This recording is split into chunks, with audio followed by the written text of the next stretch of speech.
Huwag mong sayangin ang oras mo, ang buhay mo, trying to explain things sa mga taong in the first place ay hindi naniniwala sa iyo. Huwag mong sayangin ang buhay mo na pinatutunayan ang sarili mo sa mga taong in the first place ay hindi naniniwala sa iyo at hindi natutuwa sa mga magagandang nangyayari sa buhay mo. Kapatid, walang amount ng explanation.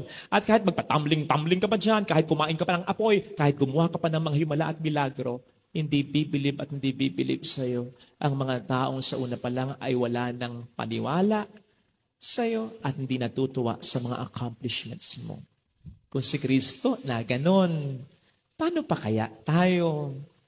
Pero dapat, papareho din ng ating Panginoon. Live on. Move on.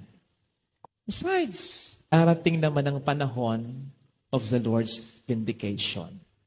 Darating ang pagkakataon na ipaghihiganti tayo ng Panginoon. Darating ang pagkakataon na ang magtatama ng isipan ng mga taong nag-accuse sa atin ng mali ay ang Panginoon.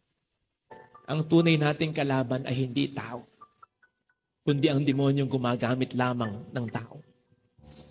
Kaya kapatid, huwag mo aksayahin ang pagkakataon